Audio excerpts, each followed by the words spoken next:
အားလုံးလမ်းဖယ်ထားကြဒီမှာအိမ်မောကျနေတဲ့တဲနေတွေကသွေးစာနေတဲ့ငကားကြီးလိုပြန်နိုးထလာပြီပရိသတ်များဝဲမိလာများ Red TV ထောက်ကနေအားလုံးကိုပြန်လဲကြိုလိုက်ပါရင်အားလုံးပဲလမ်းဖယ်လိုက်ကြပါတော့နေပေါင်းများစွာအိမ်မောကျနေတဲ့သွေးစာနေတဲ့ငကားကြီးနိုးထလာပါပြီဒါမှမဟုတ်ခေါင်းလာတွေကနေအဆွဲပြူးပြူးနဲ့ထွက်လာတဲ့ Dracula ကြီးလိုပဲပြောရမလားတရားတစ်ခုကတော့ Manchester United ဆိုတဲ့အမည်နာမဟာ Premier League တစ်ခွင်မှာရေလုံးသွေးစွန်းတဲ့တပိုင်းအကြောင်းတွေကိုပြန်လဲရေးထိုးဖို့အဆင်သင့်ဖြစ်နေပြီဆိုတာပါပဲ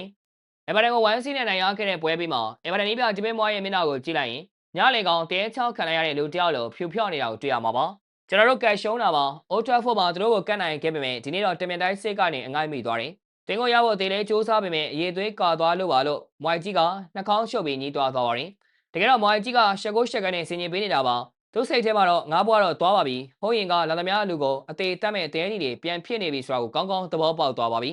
ယူနိုက်တက်က1စီးနဲ့နိုင်တာကတ်နိုင်တာမဟုတ်ပါဘူးဝိုင်ကြီးအိမ်ပြန်လမ်းမှာနှလုံးရက်မသွားအောင်တနာပြီးအတန်ချမ်းသာပေးလိုက်တဲ့သဘောပါပဲဒီအချိန်မှာမန်ယူနေပြမိုက်ကယ်ကာရီကတော့ခက်တီတီပါပဲ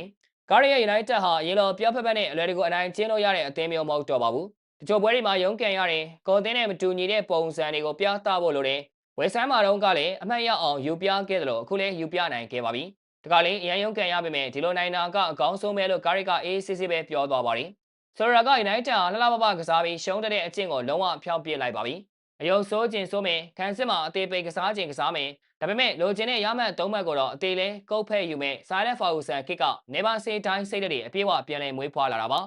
ကားရီဟာနီးပြကြောင်မဟုတ်တော့ပါဘူးပြန်မဲ့တွေရဲ့မျော်လင့်ချက်တွေကိုရိုက်ချိုးမဲ့တင်မင်းတမန်အစ်စ်ဖြစ်လာပါပြီ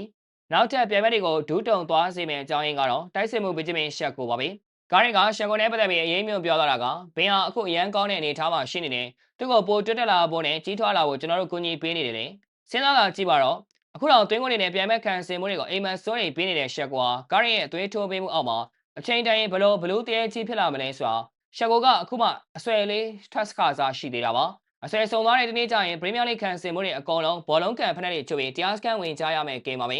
ရှက်ကိုဆိုတာအခုမှအပြိုပေါ်ဝင်စဂေါ်စီလာကောင်းကြီးပါအပြေးဝကြီးထွားသွားရင်တပတ်အသင်းရဲ့ဂိုးဘောတစ်ခုလုံးကိုဖြိုချပစ်မဲ့လက်နဲ့ကြီးဖြစ်လာပါလိမ့်မယ်ဒါပရီးမီးယားလိတစ်ခုလုံးအတွက်အချက်ပေးခေါင်းလောင်းထိုးလိုက်တာပါပဲ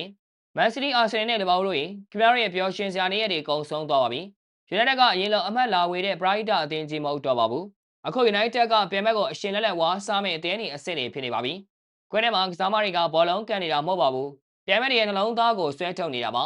မာကျော်တဲ့စိတ်ဓာတ်အပြည့်နဲ့လာသမျှအသင်းတိုင်းကိုခြေချိုးလက်ချိုးနဲ့အသားဆက်တွေထဲကျိတ်မဲ့အနေအထားကိုရောက်နေပါပြီ